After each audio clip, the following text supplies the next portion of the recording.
The airport was buzzing, a sea of people rushing to gates, rolling suitcases in tow, the familiar hum of voices blending with the overhead announcements. I took a deep breath, adjusting my crisp, navy blue uniform, ready for another cross-country flight. Flight 410 from San Francisco to New York was a regular route, but every flight had its own challenges, new faces, new stories, new surprises. You never really knew what was going to happen once that cabin door sealed shut. I stood at the entrance, greeting passengers as they boarded, offering them a warm smile. "Good evening, welcome aboard." It was automatic, something I'd done 1,000 times, but tonight felt different. I couldn't quite place it yet, but there was a nagging feeling I couldn't shake. "Hello, sir." "Right this way," I said as I directed an elderly man towards his seat in first class. My coworker Sarah gave me a wink as she helped a couple find space for their oversized carry-on. Just another typical start to a flight, or so it seemed. Then I saw her. A little girl, no older than 7, holding tightly to her father's hand as they walked down the aisle. Her hair was pulled into 2 messy braids, and she was wearing a light blue dress that seemed a bit too large for her, like she had borrowed it from an older sister. But it was her face that made me pause. She was pale, her wide eyes scanning the cabin nervously. It wasn't the kind of nervousness you'd expect from a child who was afraid of flying. It was something deeper, something unsettling. I offered her a smile as she passed by. "Hi there, sweetie. You excited to fly to New York?" Her lips moved, but no sound came out. Instead, she just stared at me with those huge, fearful eyes, clutching her father's arm like it was a lifeline. Her father, however, barely acknowledged me, too busy typing away furiously on his phone. He didn't even look up as he muttered a quick, "We're fine." I watched them as they made their way to row 14, something about the way they moved together making me uneasy. The girl slid into the window seat, and her father took the aisle, still glued to his screen, completely oblivious to her distress. "Hey, Amelia, everything all right?" Sarah's voice broke through my thoughts as she sidled up next to me, stacking a few extra blankets for the flight. I glanced at her, forcing a smile. "Yeah, just something about that little girl. She seems, I don't know, scared." Sarah peeked down the aisle toward row 14, where the girl was sitting, her hands now gripping the armrests tightly. "Probably just afraid of flying," she said with a shrug. "Happens all the time with kids." "Maybe," I murmured, but my gut told me it was more than that. It wasn't just fear. It was something else. I could see it in the way her small body tensed, the way her eyes darted around like she was looking for an escape. Sarah gave me a playful nudge.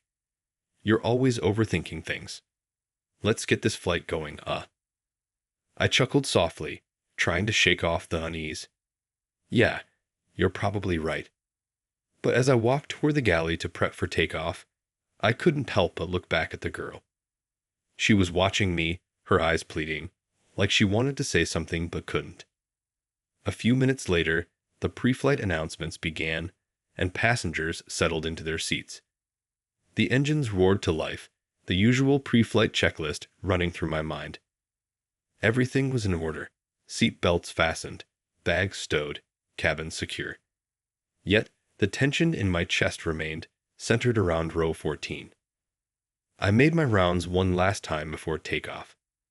As I passed the girl, I bent down slightly, trying to catch her eye again. "Are you okay, sweetheart?" I asked softly.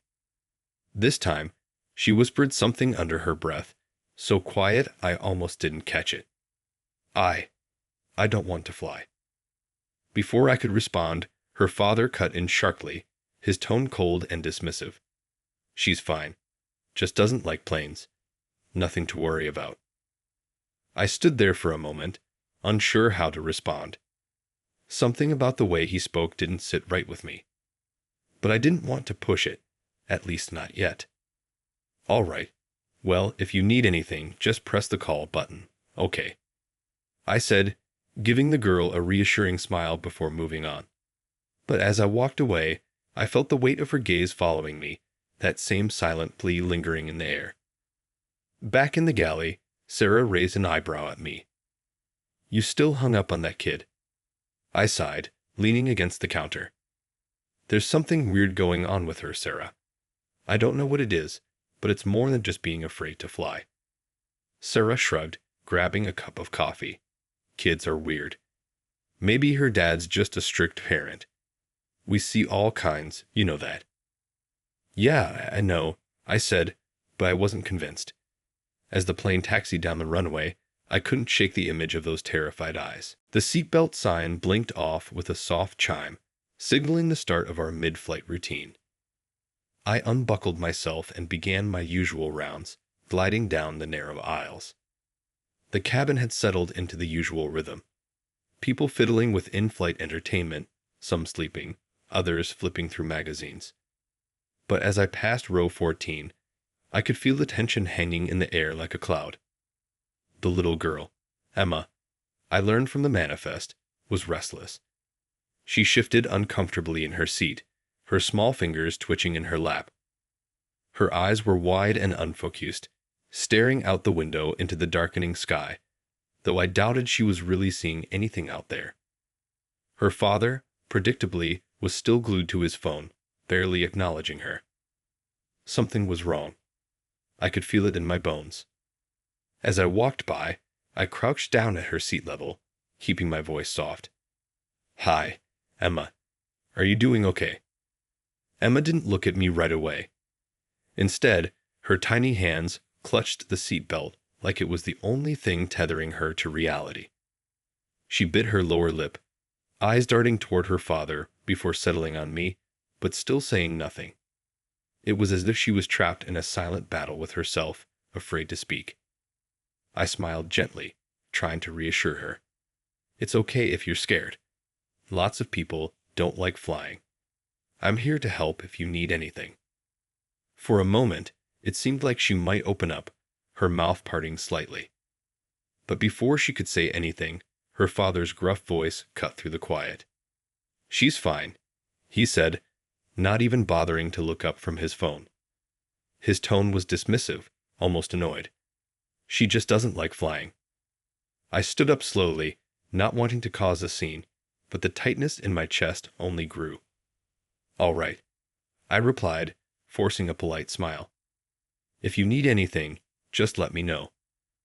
As I moved away, I glanced back over my shoulder. Emma was staring at me again, her lips trembling as if she was holding something back. The look in her eyes was haunting, like she was silently screaming for help. I walked back to the galley, trying to focus on my tasks, sorting drinks, preparing the meal carts, but I couldn't shake the feeling that something was very, very wrong. Sarah was leaning against the counter, sipping a coffee as usual. She raised an eyebrow when she saw the look on my face. "Still worried about that kid?" I nodded, setting down a tray of plastic cups. "Yeah, I don't know, Sarah. She's not just scared of flying. I think something else is going on." Sarah tilted her head, giving me a curious look. "What makes you say that?" "It's the way she looks at me," I explained, glancing down the aisle toward row 14. "Like she's trying to say something, but she can't. And her dad, I don't know, he's just so cold toward her. It feels off." Sarah set her cup down and crossed her arms, thinking. "You want to ask him again. See if he'll tell you more?" I shook my head. "No, I don't want to spook him. Something tells me he's not the type to respond well to being questioned." Sarah mused, looking thoughtful. "Maybe she's just one of those kids who's shy or anxious. You know how it is." "Yeah, but I've seen anxious kids. This is different. She looks terrified." Sarah considered that for a moment before shrugging. "Well, we can keep an eye on her. See if anything changes." I nodded, feeling slightly better that Sarah was on board. But the uneasy feeling lingered as I went back to work, doing my best to distract myself with the usual routine. About an hour into the flight, the cabin lights dimmed, and most passengers settled into a lull, either sleeping or absorbed in their screens. I moved down the aisle, offering water to anyone still awake, checking in quietly with those who were. When I reached row 14, I noticed Emma hadn't moved much. She was still rigid in her seat, but now her breathing was uneven, like she was on the verge of tears. Her father continued to tap away at his phone, oblivious to her growing distress. I crouched down again, this time leaning in a little closer. "Emma," I whispered, keeping my voice low so her father wouldn't overhear. "Are you sure you're all right? If something's wrong, you can tell me. I'm here to help." Emma blinked, and her lower lip trembled. For a long moment, I thought she wasn't going to respond. But then, in a voice so quiet I had to strain to hear, she whispered, "I'm scared." My heart skipped a beat. I tried to keep my expression calm, but the words sent a chill down my spine. "What are you scared of, sweetheart?" Her eyes flickered toward her father again, but this time, she shook her head. I don't want to be here," she whispered. Before I could ask more, her father shifted in his seat, his eyes finally lifting from his phone. "What's going on here?" he asked, his voice sharp and impatient. I straightened up quickly, offering him a neutral smile. "I was just checking to see if Emma needed anything." "She's fine," he said flatly, giving me a look that suggested he didn't appreciate my interference. "We don't need anything." I nodded, my professional mask slipping back into place, but inside, my mind was racing. As I walked away, I couldn't help but think about Emma's words. "I don't want to be here." There was more going on than met the eye. I was sure of it. Something was wrong, and I couldn't ignore it. As the plane cruised above the clouds, I couldn't stop thinking about Emma's fearful whisper. "I don't want to be here." There was a weight to those words, one that lodged itself in the pit of my stomach, refusing to let go. Something was very wrong. I continued my rounds, but my mind kept drifting back to row 14. Each time I passed by, I could see Emma's small, pale face turned toward the window, her hands now clasped tightly in her lap. Her father remained indifferent, fully engrossed in his phone. It was Sarah who noticed me slowing my pace each time I neared them. "You've got that look again," she murmured as I handed her a fresh cup of coffee back in the galley. The "I'm worried about someone" look. I exhaled, leaning against the counter. I can't shake this feeling. She's so scared, Sarah. And when I tried to talk to her earlier, she didn't just say she was scared of flying. She said she didn't want to be here. Sarah frowned. "Maybe she's just anxious. You know how kids can be." "It's more than that," I insisted. "There's something in her eyes. She's trying to tell me something, but her father is always there, watching." Sarah gave me a long look, sipping her coffee thoughtfully.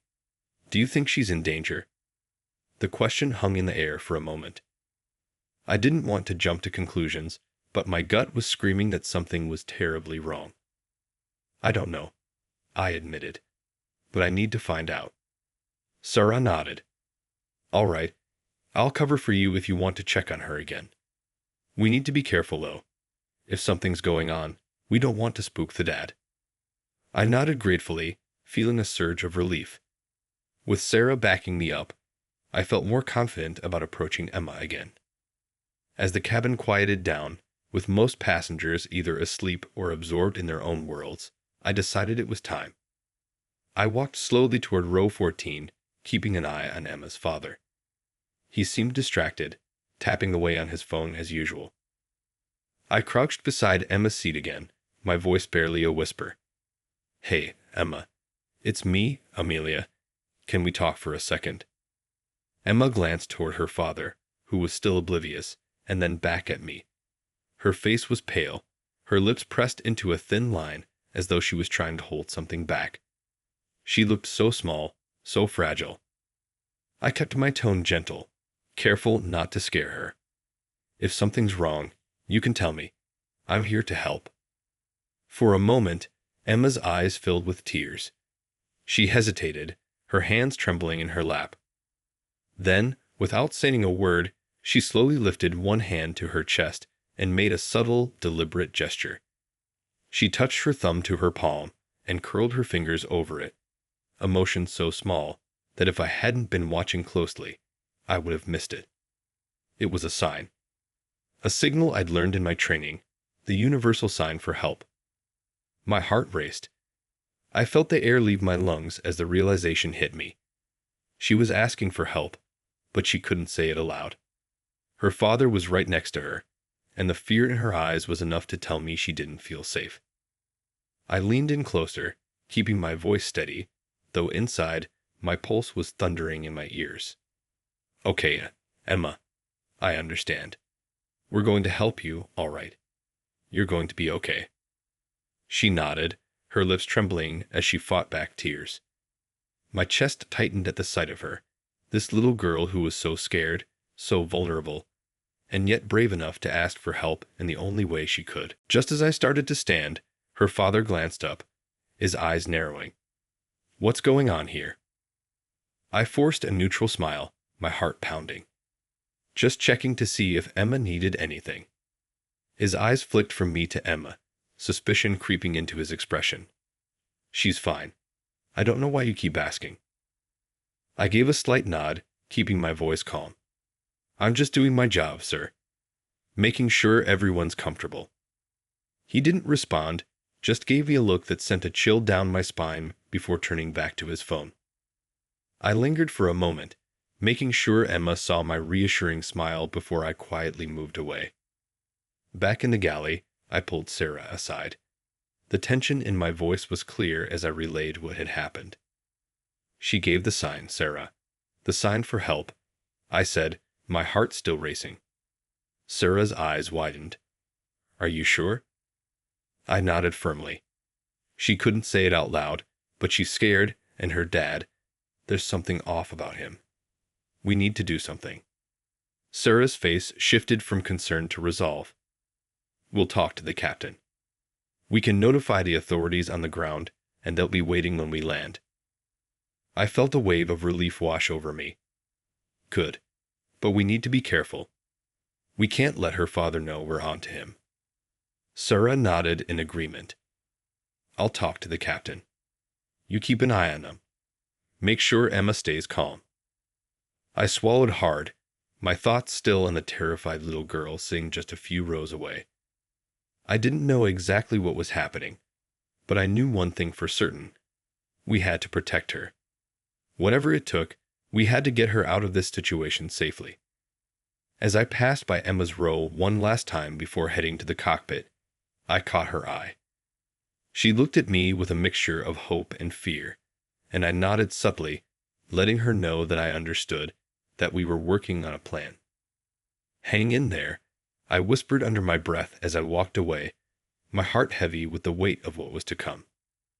Now it was a waiting game, and every second felt like it was ticking down to something much bigger. The atmosphere in the cabin had shifted, and it wasn't just my heightened sense of awareness.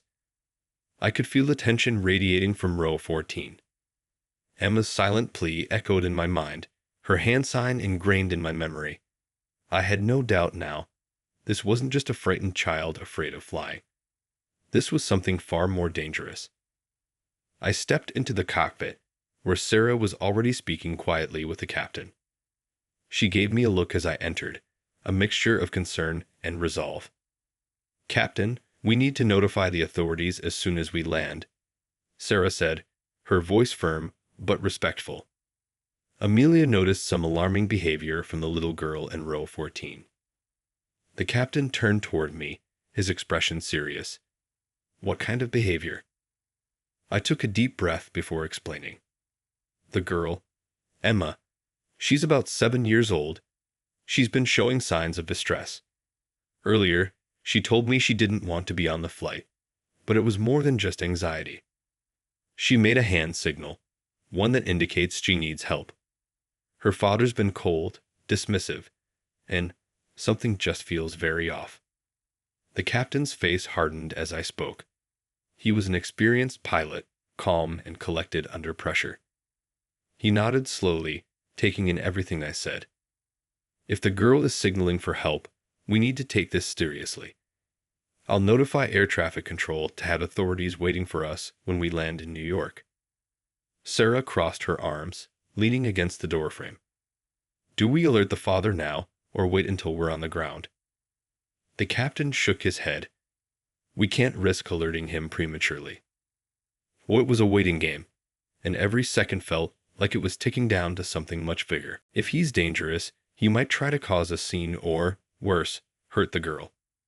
We'll keep everything calm until we're on the ground. I felt a wave of relief wash over me, but the anxiety still bubbled just beneath the surface.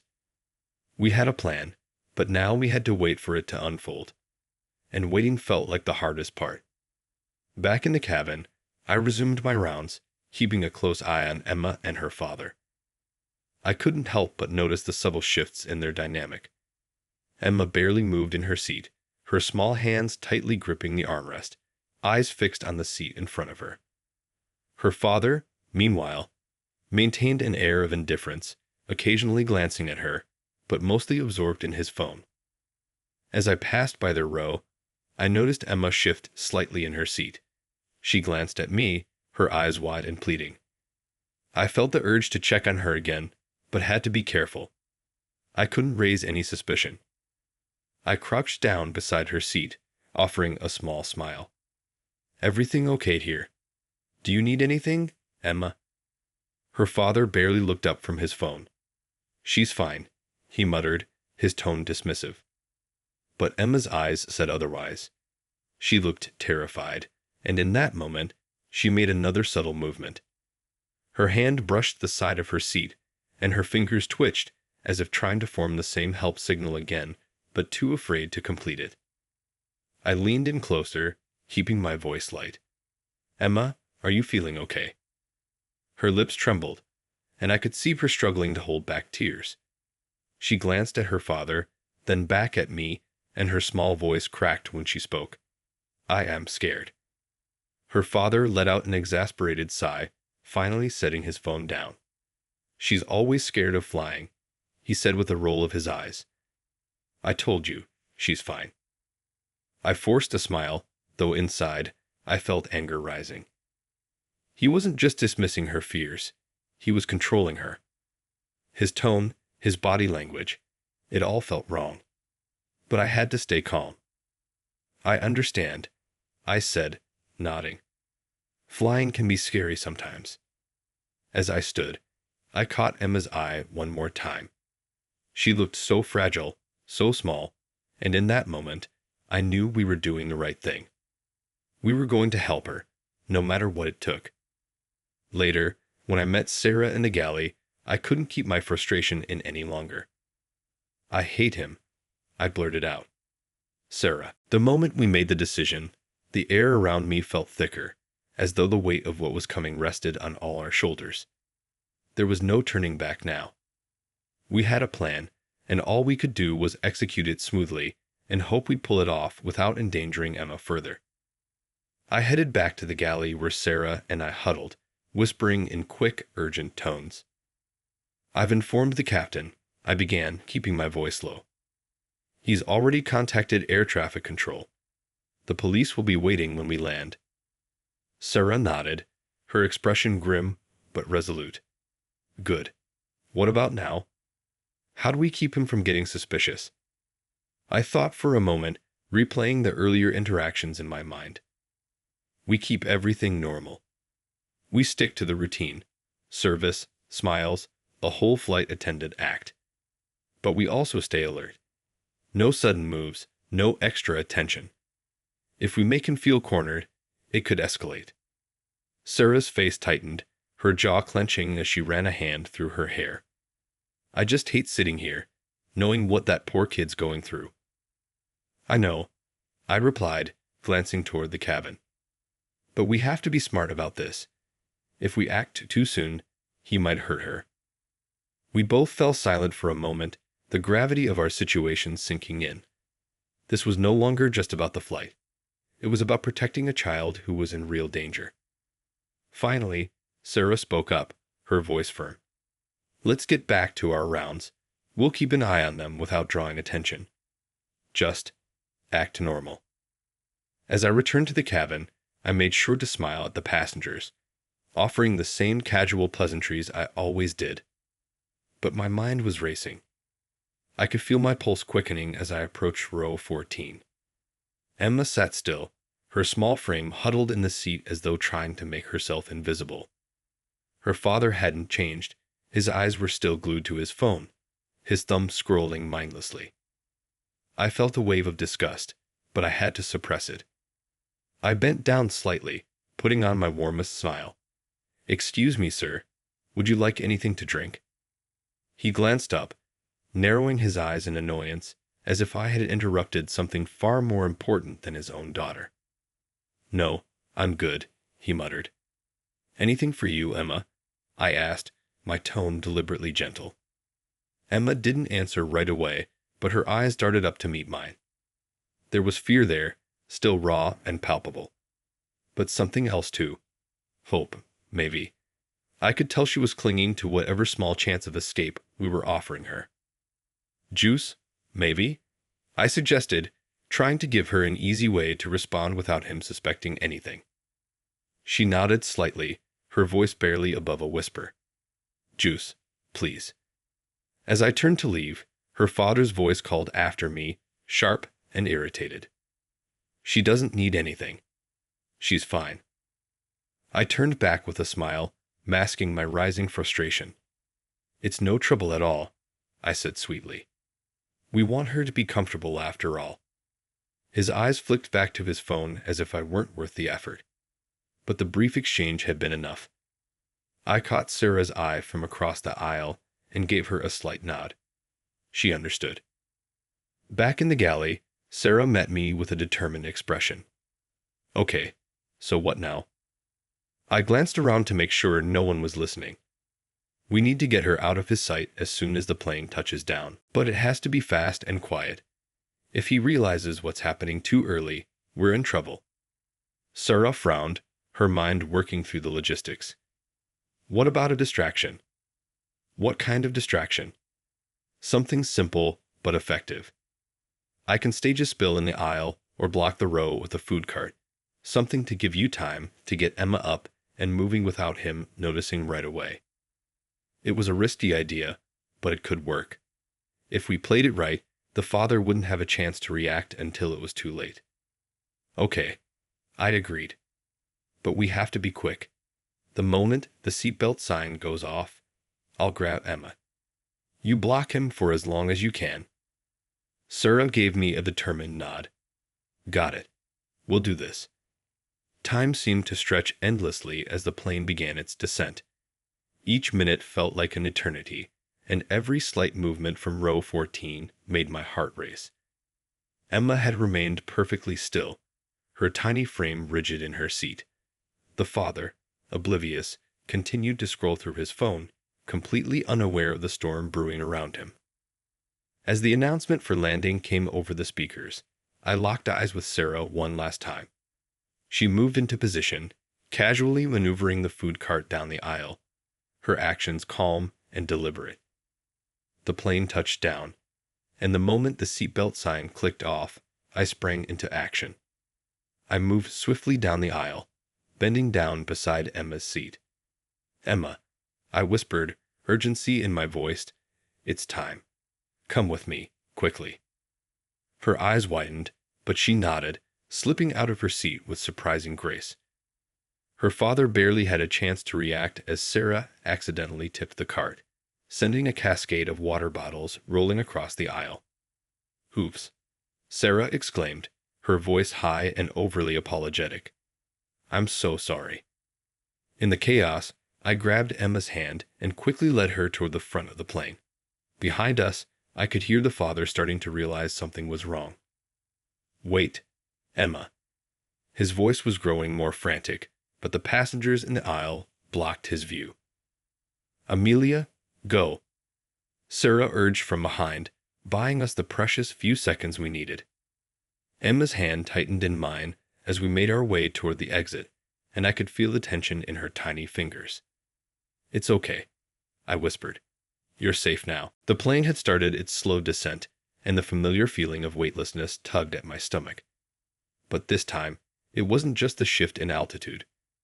My nerves were stretched tight, knowing that the most crucial part of our plan was minutes away. Emma sat quietly beside me in the jump seat, her small hand still gripping mine as we prepared for landing. I could feel the tremor in her fingers, the fear still fresh and raw despite everything we had done to make her feel safe. "You're doing great, Emma," I whispered, giving her hand a gentle squeeze. "Just a little longer, and we'll be on the ground." She didn't say anything, but the way she clung to me said more than words could. Her eyes, wide and glistening with unshed tears, stayed fixed on the window as the world below grew larger. The city lights of New York sparkled beneath the setting sun, and for a brief moment, I let myself hope that once we landed, this nightmare would be over for her. Across the aisle, I could see Sarah finishing her last-minute checks, her posture still calm, but her eyes meeting mine with silent determination. We were both ready. The plane's wheels finally touched the runway, the sudden jolt pulling everyone's focus back to reality. The familiar hum of the engines filled the cabin as we taxied toward the gate. My heart raced, knowing the next few moments would decide everything. I leaned down toward Emma, speaking softly but urgently. "When the seatbelt sign goes off, we're going to move quickly, okay? Just stay with me, and don't look back." She nodded, her lips trembling, but her gaze resolute. I could see the fear there, but also something else: trust. In that moment, I felt an overwhelming sense of responsibility. We had to get this right. The seatbelt sign chimed off, and the plane erupted into its usual post-landing chaos. Passengers scrambled for overhead bins, phones beeped back to life, and the clatter of seatbelts being unbuckled filled the cabin. I stayed perfectly still for a second, waiting for Sarah's signal. She was moving down the aisle now, carefully positioning the cart between Emma's row and the exit, just as we planned. I could see the father starting to stir, his attention momentarily diverted by the commotion in the cabin. He hadn't noticed us yet. With one last glance at Sarah, I turned to Emma. "Now." I stood up quickly, taking Emma's hand and guiding her toward the front of the plane. My heart pounded in my chest, each step feeling like a countdown toward either safety or disaster. The exit was only a few feet away, but it felt miles distant. Behind me, I heard the father's voice, sharp and panicked. "Emma, where are you going?" I resisted the urge to look back, knowing that any hesitation could cost us precious time. Emma's grip tightened in fear, but I held her hand firmly, reassuring her with my presence. Sarah's voice rose over the din, light but intentional. "Sir, please stay seated until we've fully docked at the gate. I can help you with your bags in just a moment." I could hear the irritation in his voice as he tried to push past the other passengers. "I don't care about the bags. Where's my daughter?" We were almost there. I could see the cabin door just ahead, and beyond it, the terminal gate where uniformed officers were waiting. One step, then two, and we would be out of his reach. Suddenly, there was a burst of movement behind me. I glanced over my shoulder just in time to see the father shoving his way through the aisle, knocking a passenger aside as he lunged toward us. His face was contorted with rage, his voice booming across the cabin. "Emma, get back here right now." Emma's body froze beside me, her eyes wide with terror. I pulled her behind me, shielding her as best I could, my heart racing. The other passengers were watching now, their confusion quickly turning to alarm as they realized something was very wrong. Before the father could get any closer, Sarah stepped forward, her voice firm and loud. "Sir, you need to sit down, now." "I'm her father," he shouted, his face red with fury. "You can't take her." The tension in the cabin was palpable, and I could feel every eye on us. For a split second, I wondered if we'd miscalculated, if this whole plan would fall apart right here in the aisle. But then, just as the father made another move toward us, a voice boomed over the speakers, calm yet authoritative. "Sir, remain seated." Law enforcement is waiting outside the aircraft. He froze, his eyes darting between me, Emma, and the now open cabin door. The realization that he was out of options seemed to hit him all at once. His body sagged, his expression turning from anger to desperation. "She's my daughter," he muttered, his voice barely audible now. "You can't take her." I turned to Emma, crouching down to her level. "We're almost there, Emma. Just stay with me, okay?" Tears finally spilled from her eyes, but she nodded, trusting me once more. We moved forward, crossing the threshold out of the plane, and the cool air of the terminal hit us like a wave of relief. The uniformed officers were already moving in, surrounding the father before he could even step off the plane. One of the officers, a woman with a calm demeanor, knelt down in front of Emma. "Hi there, sweetie. You're safe now. We're going to take care of everything, okay?" Emma nodded, wiping her tears with her sleeve. "Okay." The officer looked up at me, giving me a grateful smile. "You did the right thing." I exhaled, the weight of everything finally starting to lift. Emma was safe. We had done it. As I stood there, watching the officers escort the father away, I realized that this moment, this brief, tense descent, had been the most important flight of my life. The chaotic swirl of passengers disembarking continued as the officers led Emma's father away. He walked stiffly between them, his head down, mumbling words I couldn't quite make out. Relief coursed through me as I watched him exit the plane, leaving Emma in safe hands at last. But that feeling didn't last long. I turned to Emma, her face pale, her wide eyes still wet with tears. She stood close to the female officer who had knelt beside her moments ago, clutching her small bag like a lifeline. "Are you okay, sweetheart?" I asked softly, bending down to meet her eyes. She nodded, though the tremor in her chin said otherwise.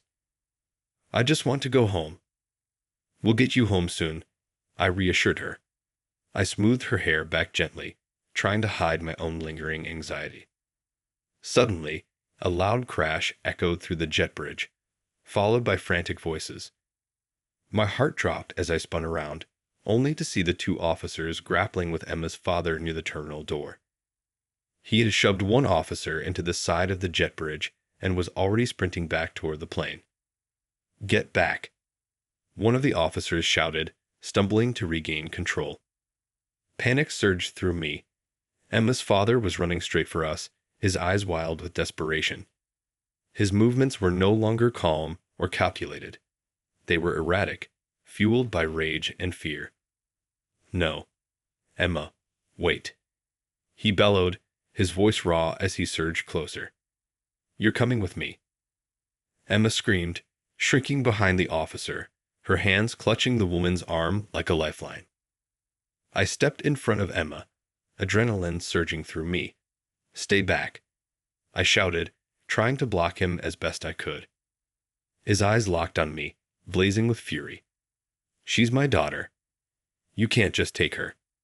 He was almost within arm's reach now, and I could feel the sheer force of his desperation as he lunged forward. A second officer appeared, tackling him to the ground just inches from where we stood. Emma let out a cry, and I reached back, pulling her close. The sounds of the struggle were deafening, grunts, the scuffle of shoes on the floor, and the clinking of metal as handcuffs were snapped back onto his wrists. "I didn't hurt her," he screamed, his voice hoarse as he writhed on the floor beneath the officer's weight. "She's my daughter. You have no right to take her away." One of the officers pressed him firmly to the ground, his voice steely but calm. "Stay down. Don't make this worse for yourself." Emma buried her face in my side, trembling. "I'm scared," she whispered, her voice barely audible over the chaos. "It's okay, Emma," I whispered back, trying to keep my voice steady. "You're safe now. He can't hurt you." Finally, after what felt like an eternity, the officers subdued him. Emma's father lay on the floor, breathing heavily, his anger fading into exhaustion. His eyes, wild and desperate moments ago, now looked hollow, defeated. "You don't understand," he said softly, his voice breaking as the officers lifted him to his feet. "I'm not a bad father. I love her." One of the officers exchanged a glance with me, then spoke to him in a measured tone. "We'll sort this out at the station. For now, you need to come with us." As they led him away, his head drooped, and he muttered something to himself, words lost in the distance. I watched as the officers escorted him through the terminal doors and out of sight, leaving behind an eerie stillness in the aftermath of the struggle. The tension began to dissolve as the reality of the situation settled in. Emma was safe. We had stopped him from taking her again, and now it was over. My whole body felt suddenly heavy, like all the adrenaline I'd been running on had drained away in an instant. Sarah appeared by my side, her eyes wide with disbelief. "Are you okay?" I nodded, exhaling a breath I hadn't realized I was holding. "Yeah, I think so." She glanced down at Emma, who was still clutching my arm, her little face buried in my uniform. "Poor kid. I can't imagine what she's been through." Emma's small voice broke the silence. "Is he gone now?" I crouched down, brushing a tear from her cheek. "Yes, sweetie. He's gone. You don't have to be scared anymore." She sniffled, wiping her nose with the back of her hand. "I didn't want to go with him. I tried to tell him, but he wouldn't listen." I felt my chest tighten with sympathy. "I know, Emma, but you were very brave. You did the right thing." Her eyes met mine, filled with both sadness and a glimmer of relief. "Thank you for helping me."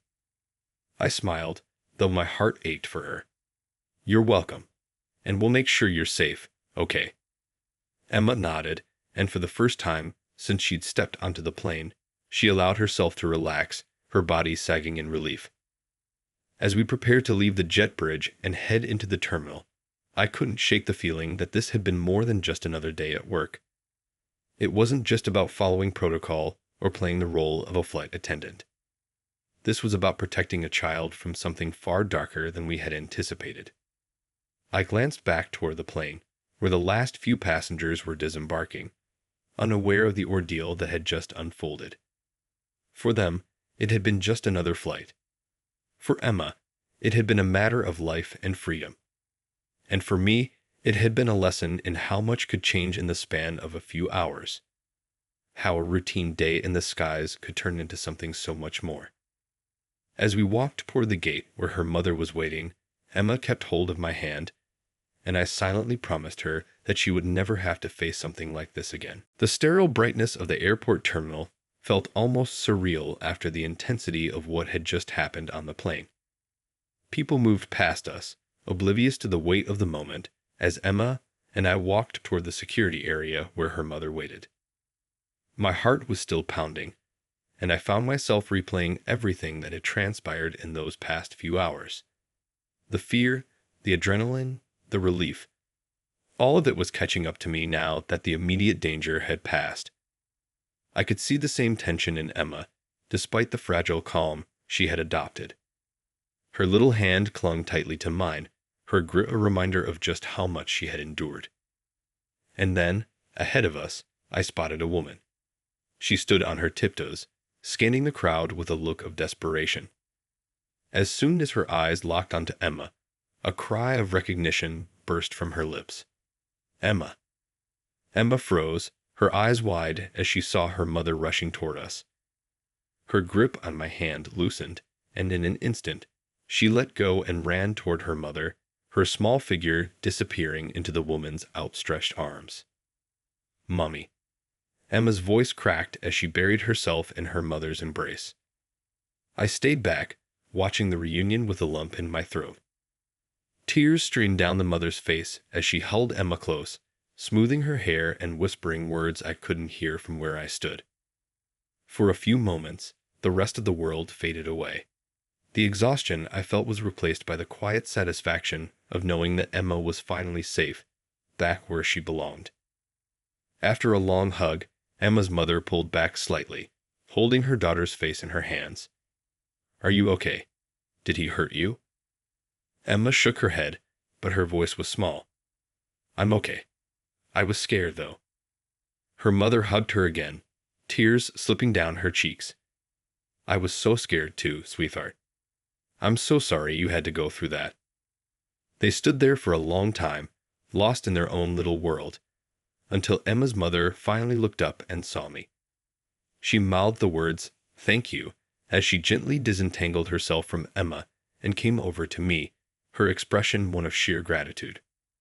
"Are you Amelia?" she asked softly, her voice still thick with emotion. I nodded. "Yes, I'm Amelia. I'm so glad you're here." Her eyes shimmered with tears as she reached out and took my hand in both of hers. "I don't even know how to thank you. You saved my daughter. I'll never be able to repay you for what you've done." I gave her hand a squeeze. "You don't have to thank me. I'm just glad she's safe and back with you." She took a deep breath, her eyes welling up again as she glanced at Emma, who was sitting down nearby, looking much smaller and more fragile than I had ever seen her. When I found out he'd taken her, I didn't know if I'd ever see her again. I thought the worst, and then I got that call. You can't imagine how grateful I am that you noticed something was wrong. I'm just glad I could help. Emma was incredibly brave. She let me know she was scared without saying a word.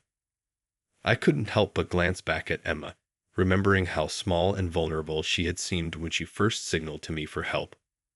I'll never forget that. The mother wiped her eyes, still holding my hand. "I can't believe this is real.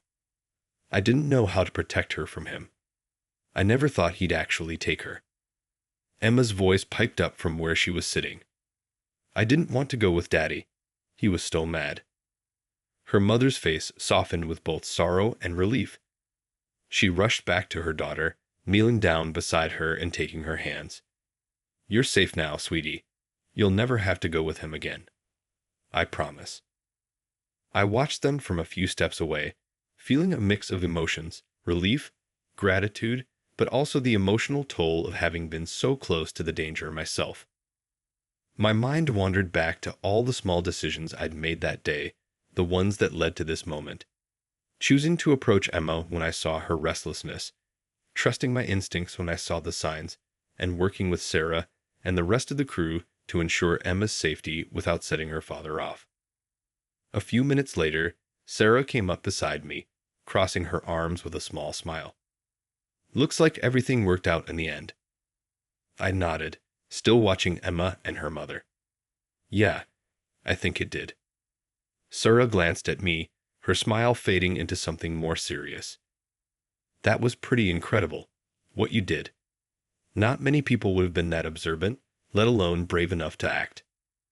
I shrugged, though the weight of her words wasn't lost on me. It wasn't just me. It was all of us.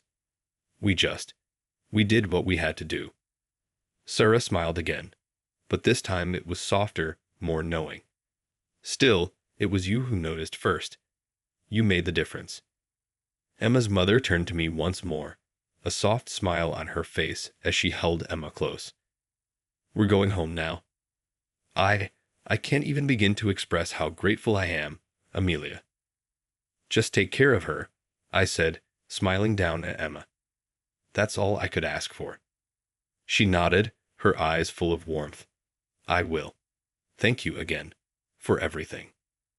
As I watched them walk away, Emma holding her mother's hand tightly, a sense of peace finally settled over me. The fear and tension from earlier had given way to the quiet satisfaction of knowing that Emma was where she was meant to be, safe, loved, and protected. I took a deep breath, the cool air of the terminal feeling like a reminder that despite the chaos, we had made it through. The day had been far from routine, but in the end, it had shown me just how much we could accomplish when we trusted our instincts and acted with courage. As I turned back toward the terminal gates, ready to move on from the ordeal, I knew that this moment would stay with me. It wasn't just about the job anymore. It was about the people, about protecting them when they needed it most.